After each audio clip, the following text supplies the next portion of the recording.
জয় হিন্দ বন্ধুরা, study with UBA চ্যানেলে তোমাদের প্রত্যেককে স্বাগত। তোমরা যারা আমাদের এই চ্যানেলটি ফলো করো, তোমরা জানো যে এসএসসি জিডি এবং অগ্নিবীরের জন্য প্রিভিয়াস ইয়ার কোশ্চেন্সের এমসিকিউ প্যাটার্নের যে প্রিভিয়াস ইয়ার কোশ্চেন্সগুলো হয় সেগুলোর একটা সিরিজ চলছে এবং আমি তোমাদের জিকের ক্লাসগুলো করাই। এই ভিডিওটি জিকের নেক্সট ভিডিওটি এটা একটু দিতে তোমাদের দেরি হয়ে গেল, তো পরবর্তী ভিডিওগুলো তোমরা কিন্তু পরপর পেতে থাকবে এবং পরবর্তীকালে সমস্ত বিষয়ের থিওরি ক্লাস সেগুলো তোমরা ফ্রিতে এই চ্যানেলেই পেয়ে যাবে। তাই তোমরা যারা এসএসসি জিডি এবং অগ্নিবীরের প্রিপারেশান করছো, তোমরা আমাদের এই চ্যানেলটিকে সাবস্ক্রাইব করে রাখো।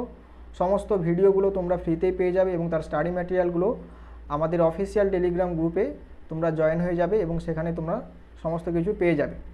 তো চলো, আজকে তোমাদের আমি হিস্ট্রির থার্ড পার্ট নিয়ে এসেছি, ষোড়শ মহাজন পদ, এটি তোমাদের আজকে পড়াবো। তো চলো শুরু করা যাক। এখানে তোমরা দেখে নাও যে আমাদের ভারতবর্ষে ষোড়শ মহাজন পদ ছিল সেগুলোর অবস্থানগুলো একটু দেখে নাও ভালো করে। এখানে রয়েছে কম্বোজ, গান্ধার, এখানে কুরু, পাঞ্চাল, কোশল, সুরসেনা, মৎস্য, অবন্তী, অশোক, মগধ, কাশী, মল্ল, ব্রিজি, অঙ্গ ইত্যাদি মহাজন পদগুলো রয়েছে। এবং এখানে দেখতে পাচ্ছ যে বেশিরভাগ মহাজন পদই কিন্তু উত্তর ভারতে অবস্থান করছে এবং দক্ষিণ ভারতে একটি মাত্র মহাজন পদ রয়েছে, এটি হচ্ছে অশোক। এটি পরীক্ষায় খুব পড়ে, মনে রাখো। তো চলো এবারে কোশ্চেন শুরু করা যাক। প্রথম প্রশ্ন, নিম্নলিখিত কোন গ্রন্থটিতে মহাজন পদের তালিকা পাওয়া যায়?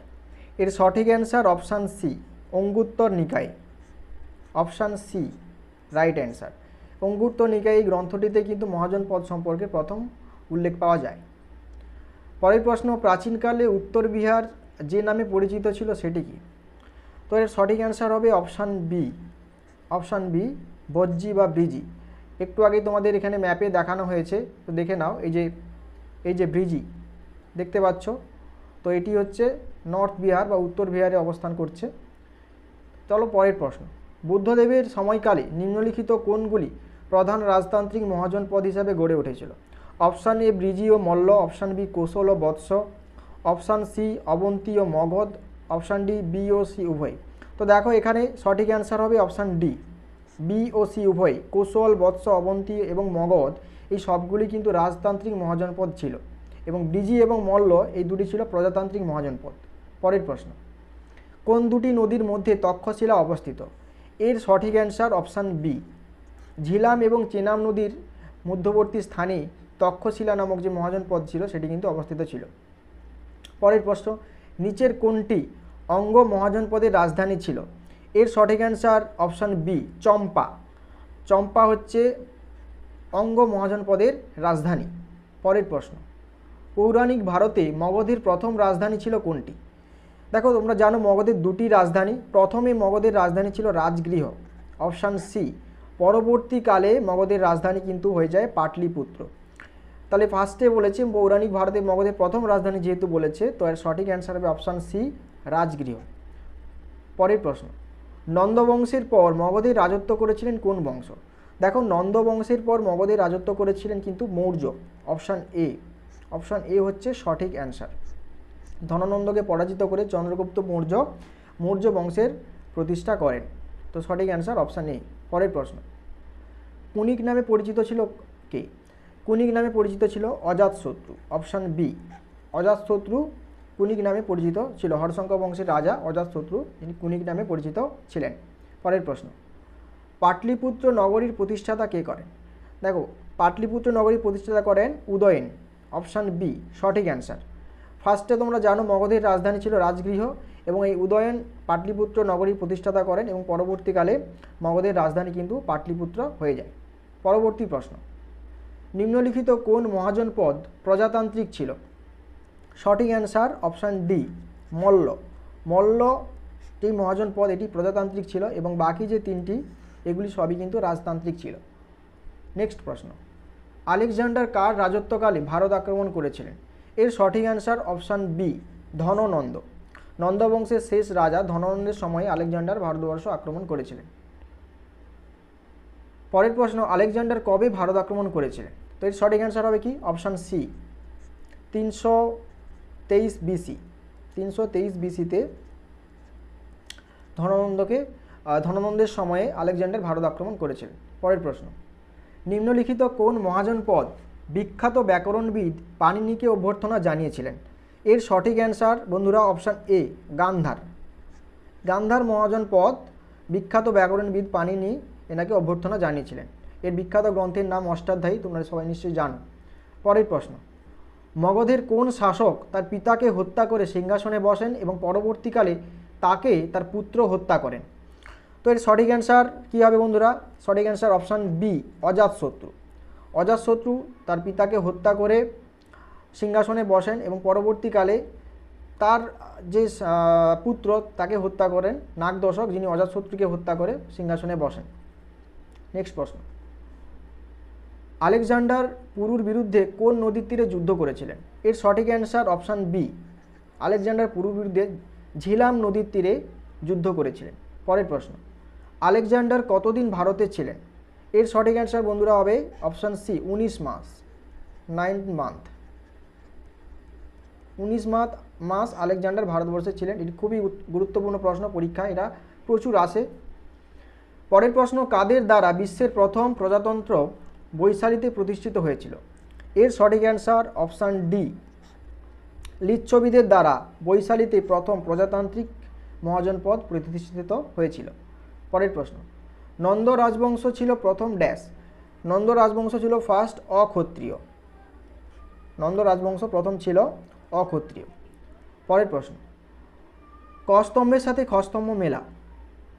এখানে বাঁ দিকে রয়েছে প্রদ্যোৎ, উদয়ন, প্রসেনজিৎ এবং অজাতশত্রু। ডান দিকে রয়েছে মগধ, বৎস, অবন্তী এবং কৌশল। তো দেখো প্রদ্যোৎ কী হবে এখানে দেখে নাও। এর অপশান হবে অপশান সি, প্রদ্যোৎ হবে অবন্তী। অবন্তীর রাজা ছিলেন উদয়ন।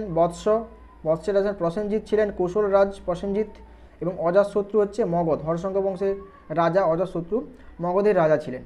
ওকে, তো এর সঠিক অ্যান্সার অপশান সি। পরের প্রশ্ন, নিচের কোন মহাজনপদটি সুতির কাপড় এবং ঘোড়ার বাজারের জন্য বিখ্যাত ছিল? তো এর সঠিক অ্যান্সার হবে option A, Kashi. Option A, Kashi. Kashi সুতির কাপড় এবং ঘোড়া বাজারের জন্য বিখ্যাত ছিল। পরের প্রশ্ন, কোন মহাজনপদে গৌতম বুদ্ধ এবং মহাবীর দুজনেই মারা যান? দেখো এই কোশ্চেনটা কিন্তু খুবই গুরুত্বপূর্ণ। এর সঠিক অ্যান্সার হবে অপশান সি, মল্ল। মল্ল মহাজনপদে গৌতম বুদ্ধ এবং মহাবীর দুজনেই দেহত্যাগ করেন বা মারা যান। পরের প্রশ্ন, কার রাজত্বকালে গৌতম বুদ্ধ এবং মহাবীর দুজনেই ধর্মপ্রচার করেছিলেন? সঠিক অ্যান্সার হবে অপশান বি, বিম্বিসার। এবং এখানে আরও এক ধরনের কোশ্চেন আসতে পারে, গৌতম বুদ্ধ এবং মহাবীর কার সমসাময়িক ছিলেন? অর্থাৎ এটিরও অ্যান্সার হবে কিন্তু বিম্বিসার। বিম্বিসারের সমসাময়িক বা কন্টেম্পোরারি ছিলেন গৌতম বুদ্ধ এবং মহাবীর। পরের প্রশ্ন, ষোড়শ মহাজনপদের অধিকাংশই ছিল ড্যাশ? ষোড়শ মহাজনপদ বা 16টি যে মহাজনপদ ছিল তার মধ্যে বেশিরভাগ মহাজনপদই ছিল কিন্তু রাজতান্ত্রিক, অর্থাৎ রাজার দ্বারা শাসনকার্য পরিচালনা হতো। এবং কয়েকটি অর্থাৎ 4টি বেসিক্যালি ছিল প্রজাতান্ত্রিক, যেগুলো জনগণের দ্বারা পরিচালিত হতো এবং বেশিরভাগই কিন্তু রাজতান্ত্রিক। তাহলে সঠিক অ্যান্সার অপশান ডি। পরের প্রশ্ন, মগধে হর্ষঙ্ক বংশের শেষ রাজা কে ছিলেন? দেখো মগধের হর্ষঙ্ক বংশের শেষ রাজা ছিলেন নাগদশক। অপশান বি, এই নাগদশককে হত্যা করে শিশুনাগ বংশের প্রতিষ্ঠাতা শিশুনাগ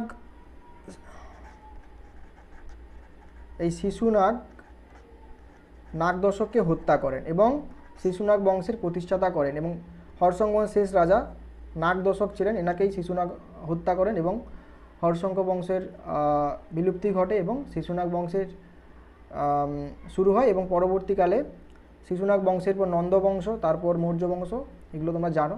পরের প্রশ্ন, পুরাণে কাকে দ্বিতীয় পরশুরাম বলা হয়েছে? তো সঠিক অ্যান্সার অপশান বি, মহাপদ্ম নন্দকে দ্বিতীয় পরশুরাম বলা হয়েছে। পরের প্রশ্ন, নন্দবংশের প্রতিষ্ঠাতা কে ছিলেন? এখানে অপশানগুলো ভুল আছে, সঠিক অ্যান্সার হবে মহাপদ্মনন্দ।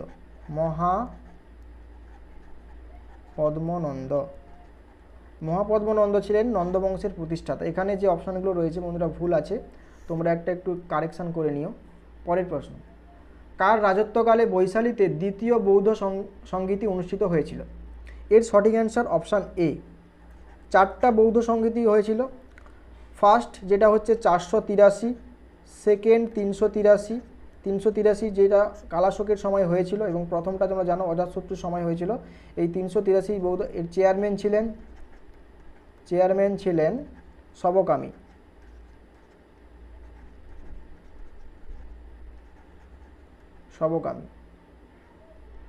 তো এটি হচ্ছে সঠিক অ্যান্সার অপশান এ।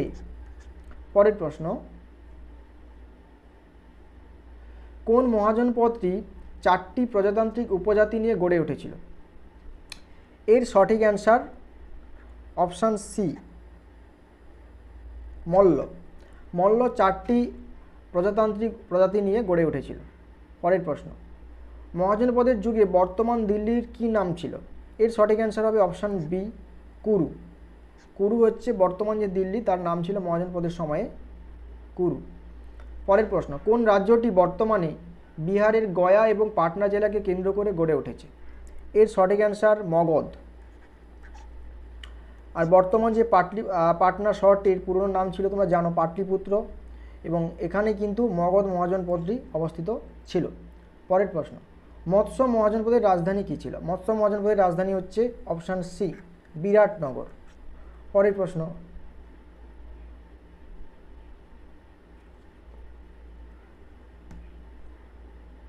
এক সেকেন্ড বন্ধুরা, কর ব্যবস্থা বিশিষ্ট হয়ে উঠেছিল যে সময়, এটা সঠিক অ্যান্সার হবে মহাজনপদের যুগে, অপশান ডি। পরের প্রশ্ন,